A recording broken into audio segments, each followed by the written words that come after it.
Shalom, shalom à tous. Que le Seigneur vous bénisse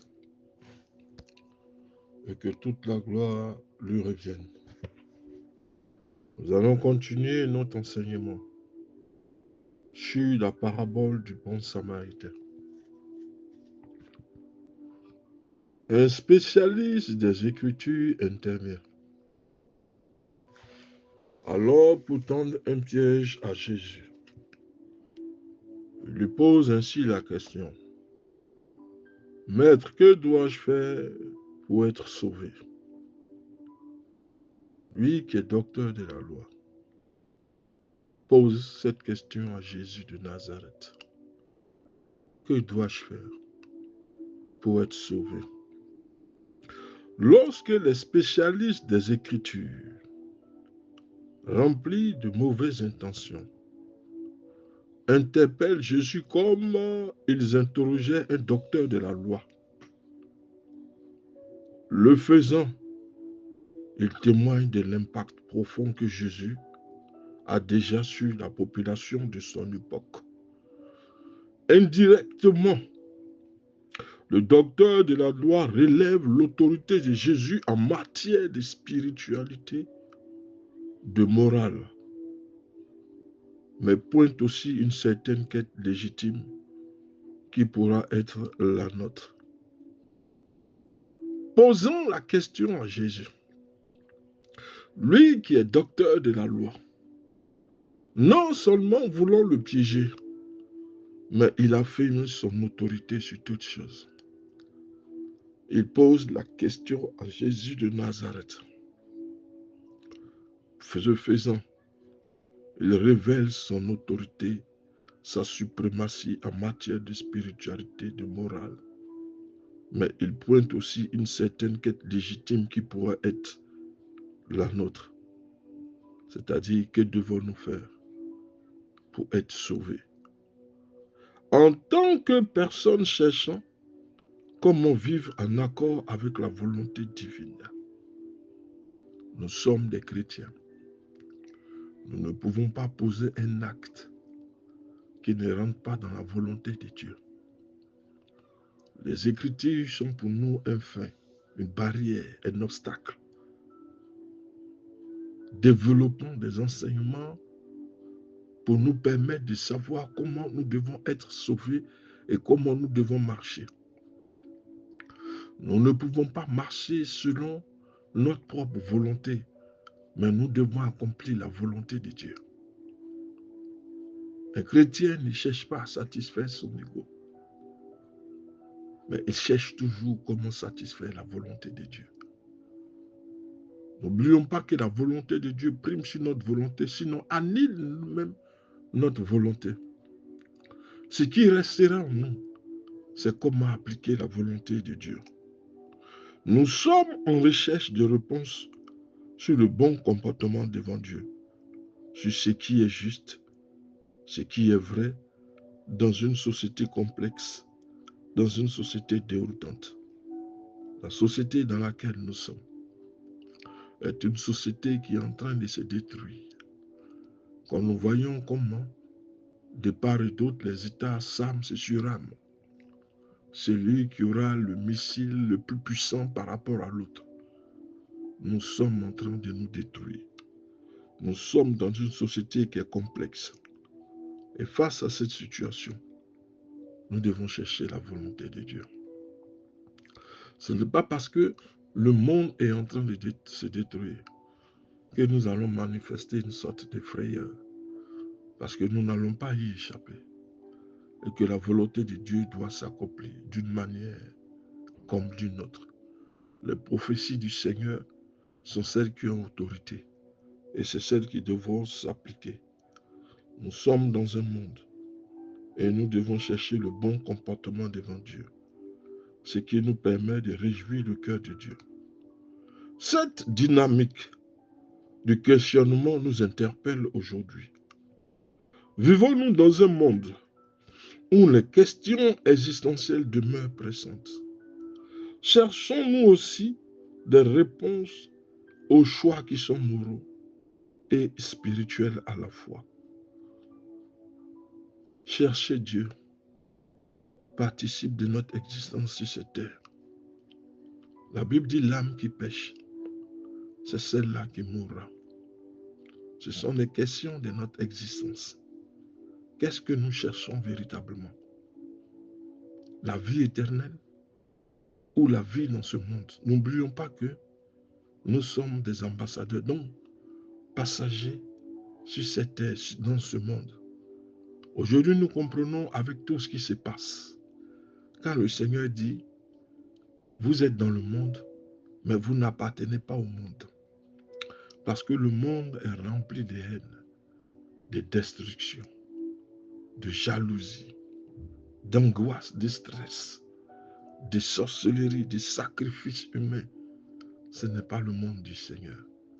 Le temps viendra, alors il y aura l'enlèvement. C'est le moment où nous devons commencer à nous dépouiller de toutes choses. Nous avons à un moment ou à un autre ressenti le besoin de nous tourner vers une figure d'autorité, un guide spirituel, un enseignant qui pourrait éclairer notre chemin. Nous lisons les Écritures, mais nous ne les comprenons pas. Nous avons besoin de quelqu'un pour nous expliquer le fond des Écritures. Le docteur de la loi avait besoin du Messie. Comme nous disons en interrogeant le Messie, il révèle même la suprématie du Messie.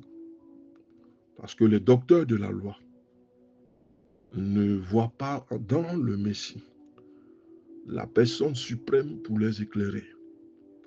Mais face à des situations où parfois eux-mêmes ils ressentent un blocage, ils se disent toujours, c'est celui-là qui peut nous éclairer. La fille de Jairus, le père était un docteur de la loi, un pharisien.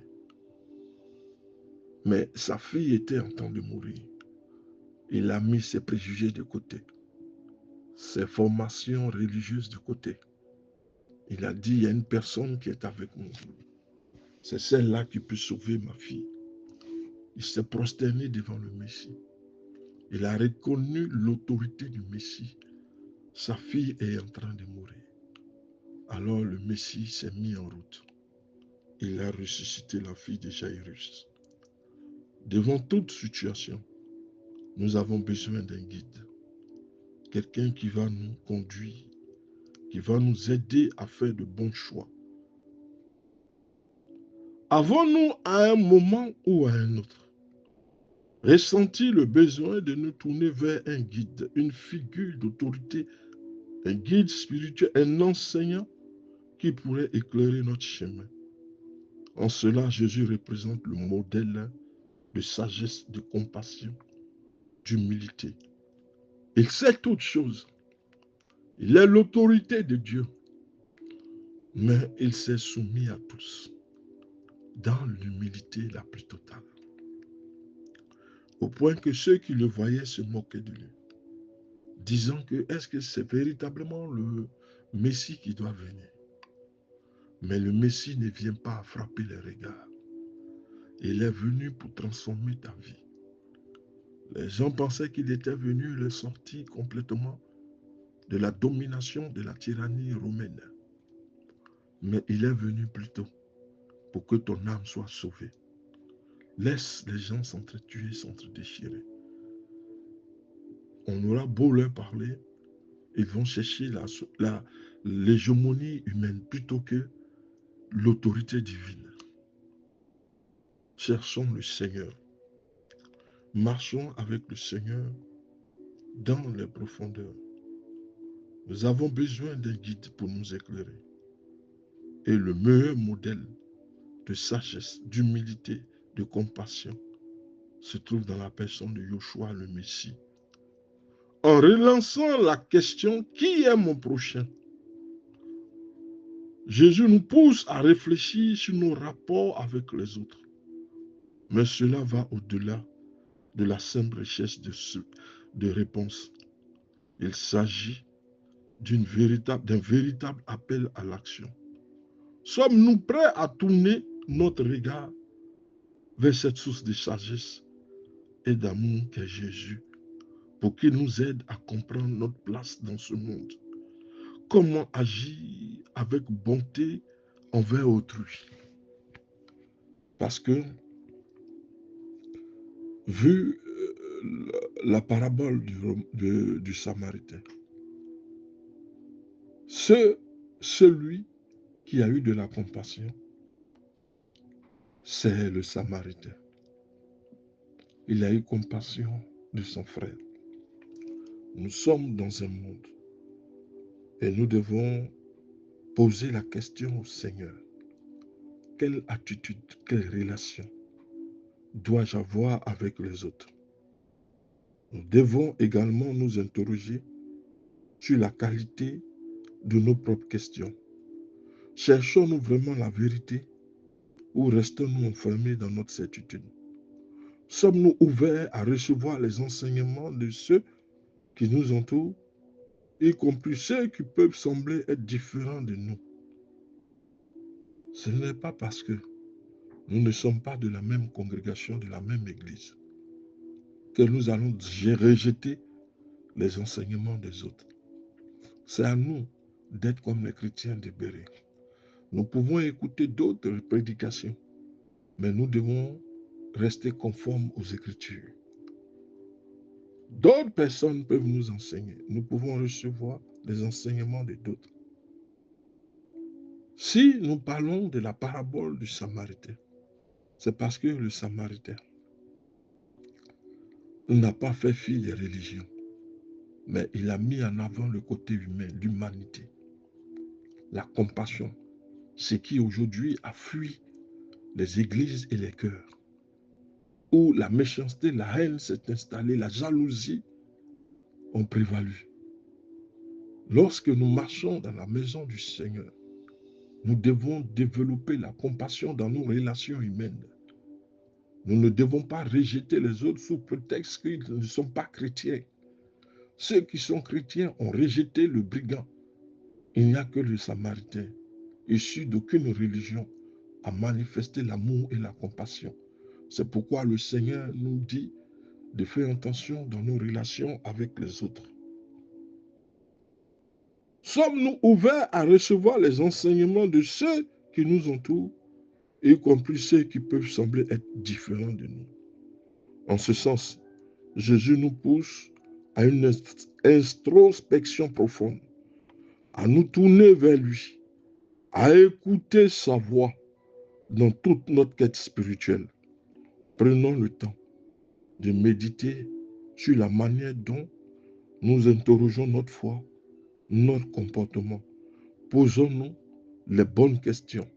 Tournons-nous vers la bonne personne, la personne de Jésus, pour trouver de bonnes réponses qui nourrissent notre âme, qui guident nos actions dans l'amour et la compassion. Que le Seigneur nous bénisse.